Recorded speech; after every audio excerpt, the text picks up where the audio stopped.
Bueno, los hackeos a los servicios de inteligencia de las Fuerzas Armadas de varios países de Sudamérica y incluso de la parte de Norteamérica, pero latinoamericana, sigue causando ciertos escándalos y dejando en evidencia serios problemas a raíz de los contenidos de los mismos. Y ahora ocurre que CIPER Chile ha hecho nuevas investigaciones de estos documentos y ha encontrado la pista Chile, pero en Colombia.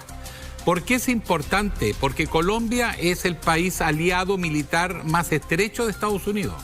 Y la influencia de Estados Unidos en América se produce a través de Colombia, sobre todo en materia de seguridad y asesoría militar.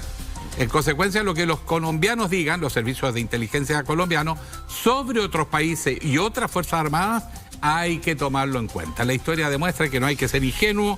Tenemos invitado a Nicolás Sepúlveda, uno de los periodistas que está trabajando en CIPER estos temas, y te quería consultar porque aparece Chile, tú pusiste la palabra y llegó una enorme cantidad de información que de paso evidencia la desconfianza de los altos mandos militares en América Latina con las izquierdas. O sea, el trauma de la Guerra Fría sigue vivo. Pero vamos por parte. Estos documentos que han encontrado y que habla de cómo ellos estaban percibiendo la situación política en Chile.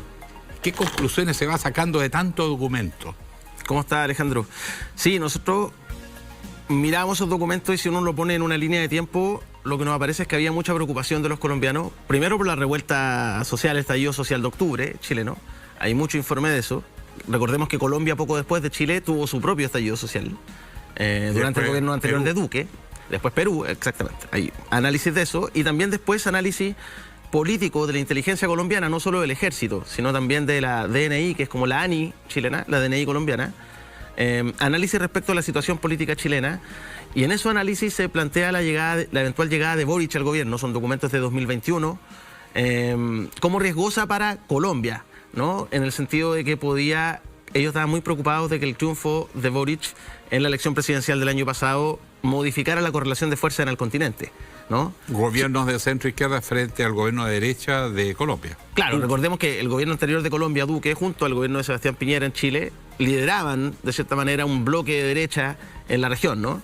Entonces ellos veían que eso podía cambiar, y también respecto a la economía, porque por ejemplo analizaban que el programa de Gabriel Boric tenía un acento verde, y las principales exportaciones de Colombia a Chile son petróleo y carbón, según esos análisis. Y es exactamente, el principal de los productos que nos exportan energía, y Boric tiene la teoría de las energías renovables, no convencionales, hidrógeno verde, entre otros también, además de solar, eólica, y evidentemente que ahí había un interés práctico, por lo tanto explica. Pero revela muchas más cosas, porque el tenor del análisis es de una suerte de prejuicio contra los candidatos de izquierda en América y en particular de Chile. En este escenario nosotros tenemos antecedentes anteriores.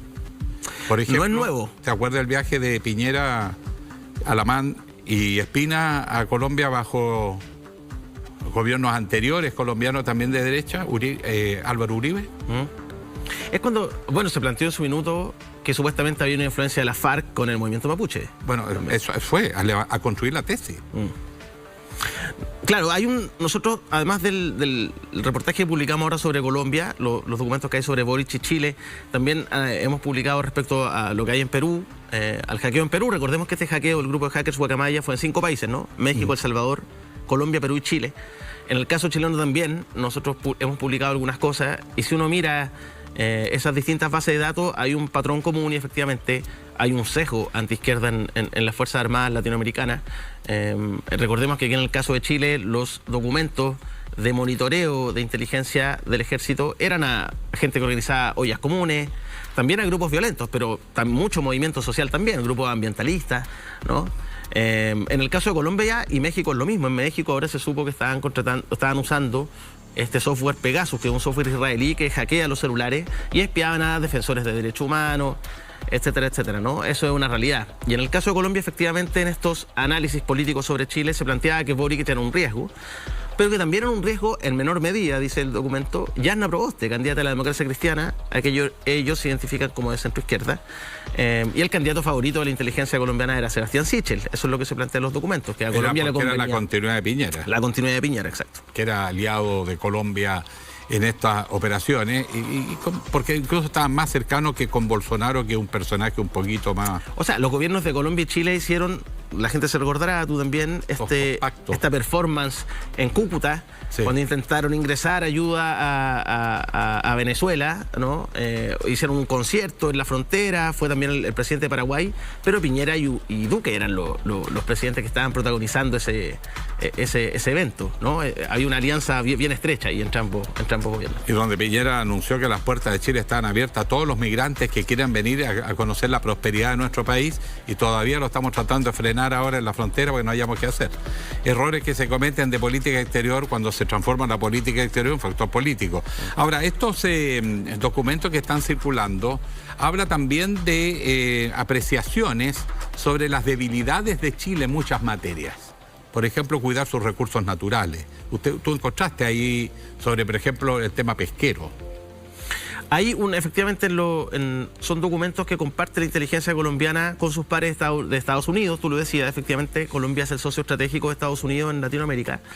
Y el 2020 hubo una alerta en todo el continente por una enorme flota pesquera china. Habían cerca de 300 embarcaciones. En su momento en CIPER publicamos algo de eso, recorriendo las costas desde Colombia, Ecuador, Perú, Chile y también por el lado del Atlántico en Argentina. Varios de esos barcos ejercen la pesca ilegal, y efectivamente lo que nosotros reporteamos en su minuto es que Chile no estaba preparado. Por ejemplo, hay muchos parques de conservación, parques marinos, pero no hay planes de cómo se va a administrar y cómo se va a fiscalizar esas aguas, ¿no? Entonces, efectivamente se habían detectado, por ejemplo, en estos informes en Colombia aparecen que la Armada ecuatoriana ese año había detectado alrededor de Islas Galápagos a barcos chinos pescando ilegalmente con 300 toneladas de un tiburón que estaba en peligro de extinción. Bueno, y en Chile, particularmente en la zona norte de Chile, también alertan de la incapacidad de Chile de proteger sus costas. La costa de Chile además es inmensa, y estas son flotas gigantes chinas. Este informe que nosotros miramos habla de que en total, en todo el mundo, hay 17.000 barcos pesqueros chinos que se dedican, varios de ellos, a ejercer la pesca ilegal. Tienen toda una infraestructura donde hay barcos que solo se dedican a recargarles combustible, pueden estar 2 años en alta mar sin recalar en ningún puerto, porque también entregan las cargas. Y también hay organismos de derechos humanos han puesto el ojo porque hay condiciones de esclavitud en términos laborales, ¿no? Se han registrado asesinatos. Bueno, y esa situación de estos barcos pesqueros chinos aparece también en los informes, y algo que nos llamó la atención es que la costa norte de Chile justamente aparece como una de las zonas en el mundo donde esta pesca ilegal sería más intensa, entre el sur de Perú y el norte de Chile. Bueno, esto es la frontera que fue disputada en La Haya por defendiendo la soberanía en esta zona limítrofe con Perú. El presidente Piñera en esa misma época cambió la política exterior, habló de las cuerdas separadas, negocios una cosa, conflictos de otra, mientras hacía negocios él, personalmente en Perú, en el sector pesquero. Eso pasó, pero aquí nadie lo pescó. Oye, el otro tema que quiero detenerme un poco más tiene que ver con la geopolítica mundial que revela estos documentos. Por ejemplo, lo que pasó con la movilización social en Chile, luego en Colombia, luego en Perú, ellos lo ven como parte de un plan, se levanta la tesis de un plan. Incluso miran a Brasil, como que por ahí en el foro de Sao Paulo habría una suerte de articulación. ¿Muestran algún documento que dé evidencia de aquello o es una mera especulación? Es una hipótesis. Nosotros en el reportaje decimos que no hay ninguna prueba de aquello, pero no es algo raro, Alejandro. Yo me acordaba que durante el estallido social chileno, nosotros sí hicimos hartas publicaciones. Me tocó dar una entrevista una vez a una radio de Panamá, una radio de alta sintonía en Panamá, y el conductor me daba como un hecho, me preguntaba: ¿qué les parece a ustedes la injerencia del foro de Sao Paulo en las protestas? Decía, mira, no hay ninguna prueba de eso, son versiones que andan circulando entre las derechas, digamos, del continente. Y acá efectivamente los documentos que nosotros vimos es un documento catalogado como ultra secreto de la inteligencia militar colombiana. Se plantea que hay patrones comunes entre las protestas de Chile, Colombia y Perú, pero son cosas bastante básicas. Plantea, por ejemplo, la gente lo puede leer en CIPER, adjuntamos el documento completo. Dice: las protestas todas parten por una necesidad material o económica de la población. Bueno, es obvio. Pero eso, claro, podría ser la protesta en cualquier parte del mundo, digamos. Se plantea que luego las protestas pacíficas derivan en protestas violentas. Tampoco es algo que uno pueda decir qué raro que es, digamos. Que escalen. ¿No? Que los estallidos sociales son violentos, lo que vimos en Hong Kong, por ejemplo, hace poco también, qué sé yo, ¿no? Hacen un análisis de ese tipo y mencionan el Foro de Sao Paulo.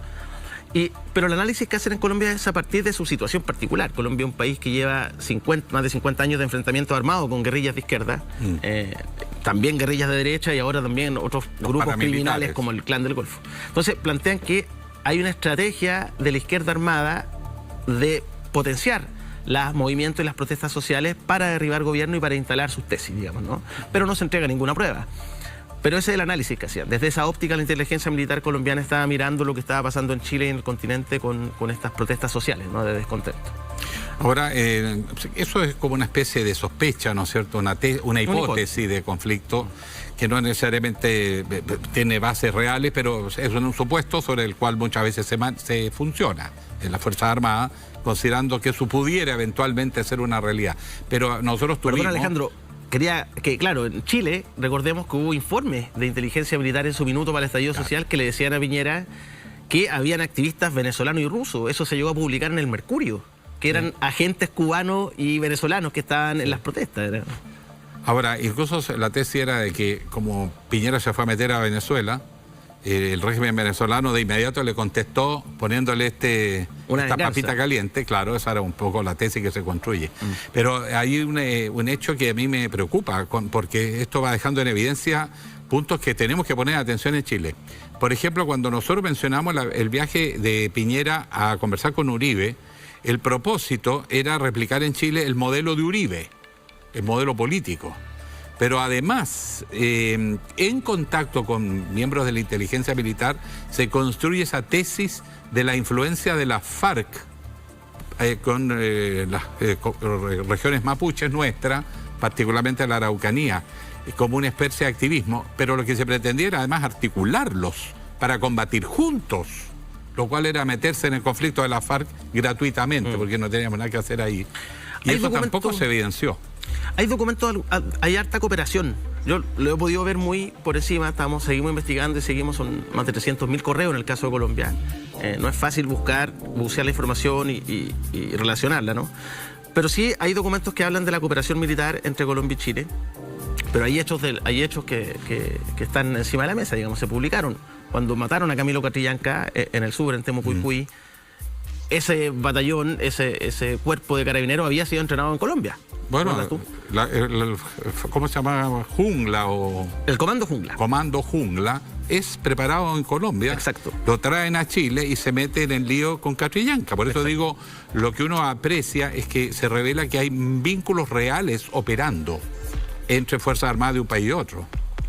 Y también hay harta información. Nosotros vamos a hacer otra entrega, yo creo, de esta investigación, pero hay mucha información respecto a la injerencia del Comando Sur. El Comando Sur es una rama del ejército de las Fuerzas Armadas de Estados Unidos que se relacionan y dan capacitación a distintos ejércitos en Latinoamérica, ¿no? Colombia efectivamente es su principal aliado, pero también hay mucha cooperación del Comando Sur con Chile, con Panamá y con la mayoría de los países de América Latina. Entonces ahí hay como se construyen como relaciones de confianza. Por ejemplo, si uno mira los mails que se hackearon en Chile, todos terminan en .mil. En Colombia también, .mil. .mil es uno de los primeros, es como el .com, pero exclusivamente para asuntos militares. Militares de Estados Unidos, ¿no?, que son los originales. Luego el .mil se extendió a otros países de confianza de Estados Unidos, todo en Latinoamérica. Chile y Colombia están entre esos países que usan esa denominación en Internet para enviar y recibir correo electrónico. Bueno, recordemos que hay historia en esto con lo que se llamó la Operación Cóndor. En esa oportunidad Colombia no estaba, pero los servicios de inteligencia de todas las dictaduras del Cono Sur, desde Brasil hacia el Cono Sur, o sea, en realidad la mayor parte de América del Sur, operaron los servicios de inteligencia para detener personas que eran sospechosas en un país de origen, pero que vivían en otro país. Por ejemplo, un chileno en Argentina o en Paraguay, los espiaban por encargo, los detenían, incluso llegaron a desaparecer personas. Ese tipo de operaciones ha sido ampliamente denunciado y fue una de las razones por las cuales el juez Garzón detiene a Pinochet en Londres. Entonces estamos hablando de operaciones que hay que seguirles la pista por lo que puedan estar indicando. No quiero ir más lejos de lo que los documentos hablan, pero evidentemente que hay que poner atención como hipótesis que eso puede derivar algo más complejo. Ahora, en respecto a los temas de la Araucanía, que fue el punto más sensible donde se llegó a operar un apoyo en tiempos más recientes. ¿Hay algunos documentos que estén hablando o dejando en evidencia el tipo de cooperación que hoy día se está produciendo entre Fuerzas Armadas de Colombia y Chile, por ejemplo, o determinados sectores de nuestro país? Como te digo, hay que seguir mirando esos documentos. Lo que yo sí vi en estos días es hay mucha cooperación en términos, un poco irónico, en términos de ciberseguridad, ¿no? Y la preparación para la ciberguerra, que el lenguaje militar, cómo se refieren al tema del hackeo, contrahackeo, a las escuchas telefónicas, etcétera.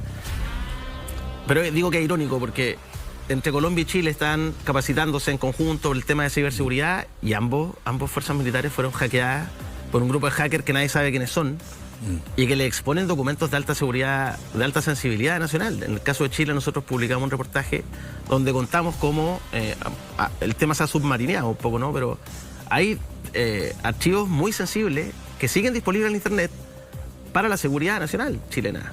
Está todo los nombres y cómo funcionan la operativa de los software y los sistemas de comunicación secreta de las Fuerzas Armadas en el Comando Conjunto Norte y en el Comando Conjunto Austral, en Magallanes y Aysén.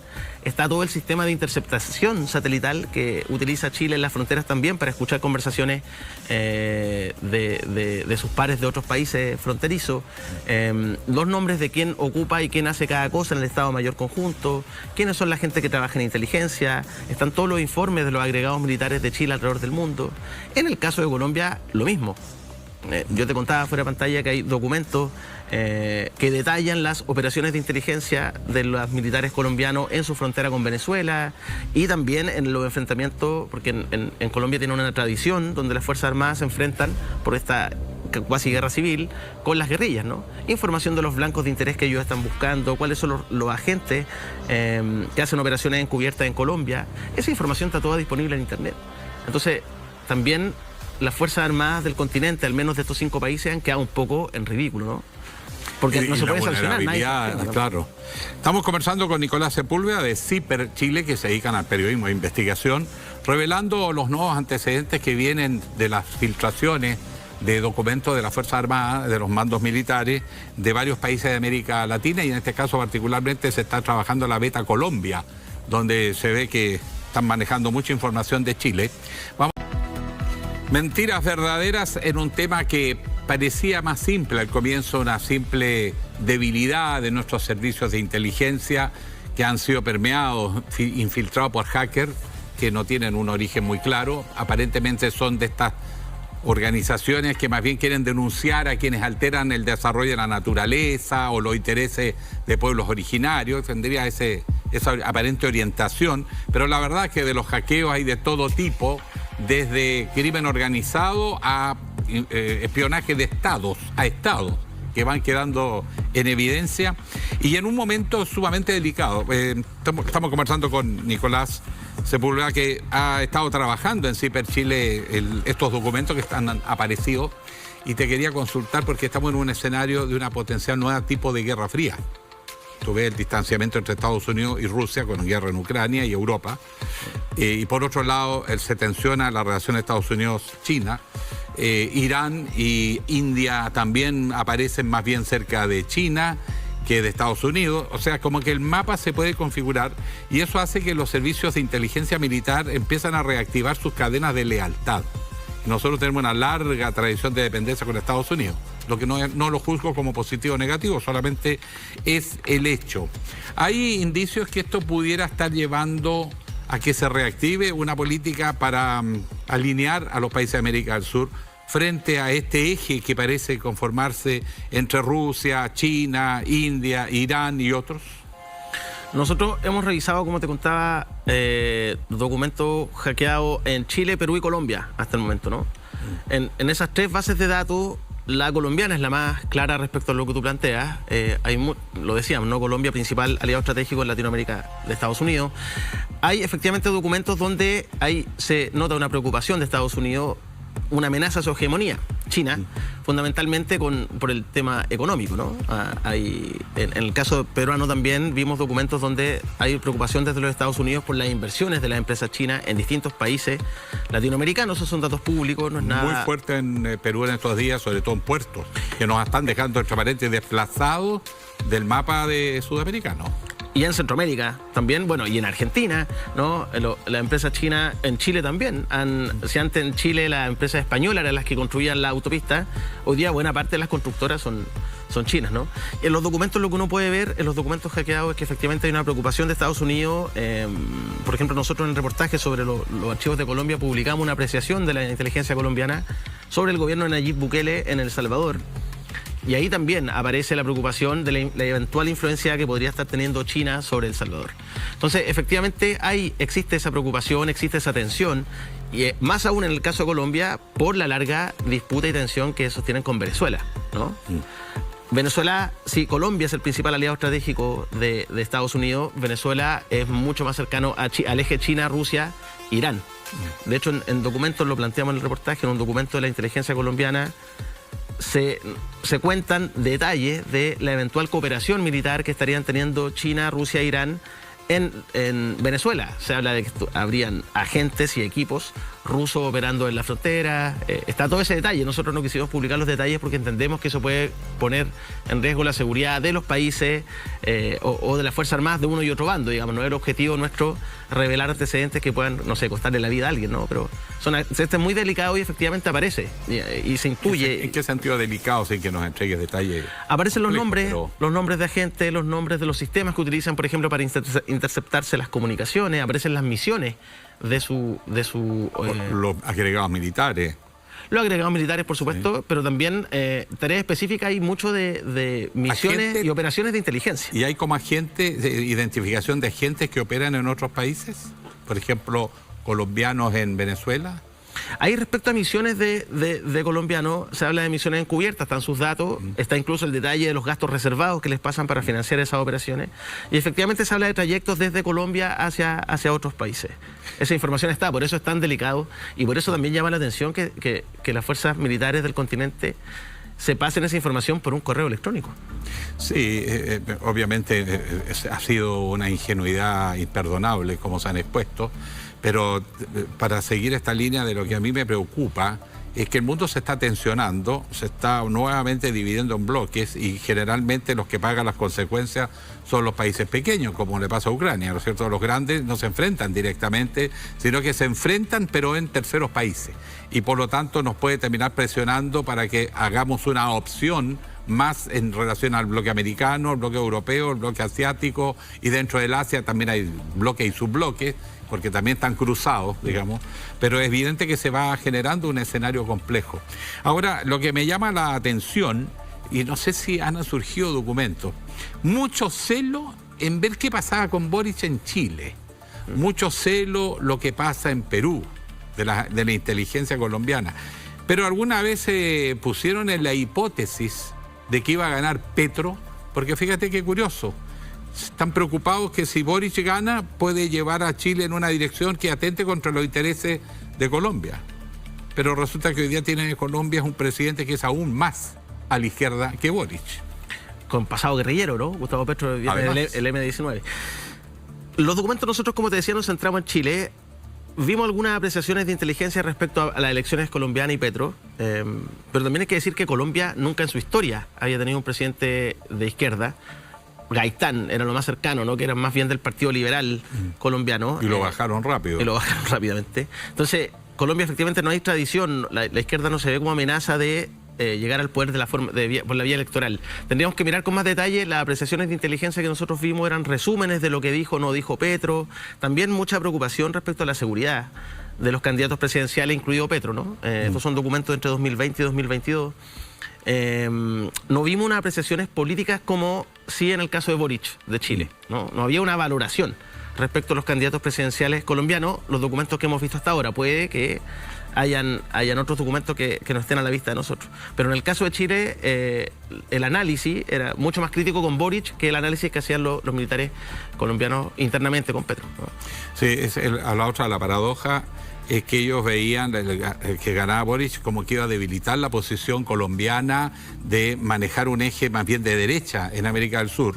Y hoy día Petro lleva la voz cantante en un proceso más bien de acercamiento a bloques. O sea, esto no es solamente presunción, sino que ellos tienen un diseño que lo observan en los documentos, donde dicen si gana Boric, mayor razón si gana Petro, podría producirse un abandono de estos acuerdos de Lima que impulsaron Duque y Piñera en su momento, hacia nuevamente Puebla, por ejemplo, que lo ha impulsado el gobierno mexicano actual, el presidente AMLO. Sí, esa preocupación estaba respecto a la correlación de fuerzas, ¿no? Políticas en el continente, el Grupo de Puebla, los militares, la inteligencia colombiana, no solo los militares, temían también porque se renaciera con fuerza la UNASUR, ¿no? Que fue el proyecto que se creó durante la primera oleada de gobiernos bolivarianos entre 2000 y 2010, Argentina, Venezuela, Bolivia, ¿no?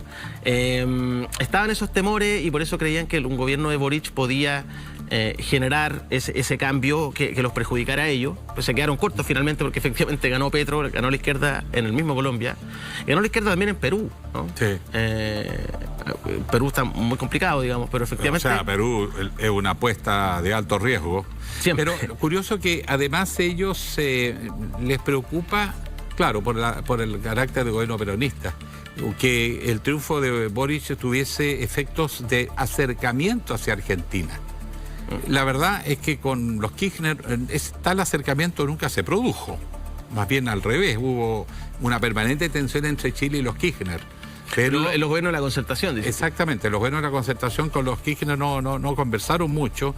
Recordemos incluso el tema de la energía, cuando nos cortaron de un día para otro el suministro energético y que con los años nos dio el beneficio de tener que buscar fuentes propias y estamos batiendo récord. Bueno, y un tema más frívolo en su momento, los Wikileaks, no sé si te acuerdas tú, que fue otra filtración.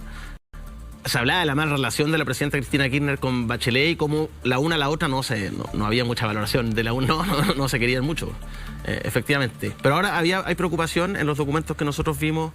La inteligencia colombiana plantea que Chile efectivamente con Boric, un triunfo de Boric puede acercarse, ellos hablan de un eje argentino-boliviano también, ¿no? Con el gobierno del MAS en Bolivia y los Kirchner en Argentina. Esa era su preocupación, en el fondo la principal preocupación era que Colombia, a su entender, pudiera quedar aislada políticamente del resto del continente, ¿no? Y que se perjudicara su economía, pero también su posición estratégica a nivel político. Bueno, ni contar Brasil, supongo yo, pero no hemos hablado de eso, no han estado ustedes detrás de Brasil, pero evidente que un triunfo de Lula en Brasil sería catastrófico para esta tesis que estaban esbozando en sectores castrenses. O sea, se dice poco, Alejandro, pero esto fuera de la investigación que nosotros hicimos, pero un triunfo de Lula en Brasil, yo creo que sería el momento en toda la historia del continente donde tiene más gobiernos de izquierda, ¿no? Yo no sé si Colombia nunca había tenido, ¿no? Y al mismo tiempo habrían la izquierda gobernando la mayor cantidad de países. Bueno, además si consideramos que Brasil por sí solo... Sí. Es un continente. Es un continente, más de la mitad de la población de todos los demás. La candidata que salió tercera en Brasil sacó más votos que el que ganó las elecciones presidenciales en Chile. Un 4 y algo %. Exactamente.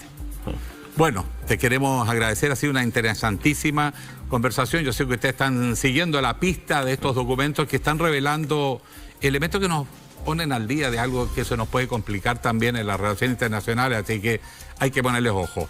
Muchas gracias, Alejandro. Solo brevemente contarle a la gente que en CIPER... están en CIPER en una campaña. Sí, campaña permanente, porque somos un medio de comunicación independiente que hacemos investigación. La investigación es cara a hacer, cuesta, es lenta. Nos financiamos con el apoyo de nuestros lectores. En ciperchile.cl/socios pueden hacerse socios, cooperar desde 3.000 pesos mensuales. Tenemos ahí una comunidad de socios que nos ha permitido pagar los sueldos, contratar más periodistas y hacer más reportajes, así que estamos muy agradecidos. Así que, ¿cómo ellos ingresan a ciperchile.cl/socios y se matriculan mensualmente con un apoyo, lo que quieran? Ahí abajo, ahí te estamos dando el dato. Nicolás, ha sido un agrado conversar contigo. Igualmente, Alejandro. Felicitaciones por el trabajo. Y a ustedes, bueno, cumplimos con nuestro deber de contarles la realidad nomás. Pues si de repente alguien se siente incómodo, así es la verdad, incomoda.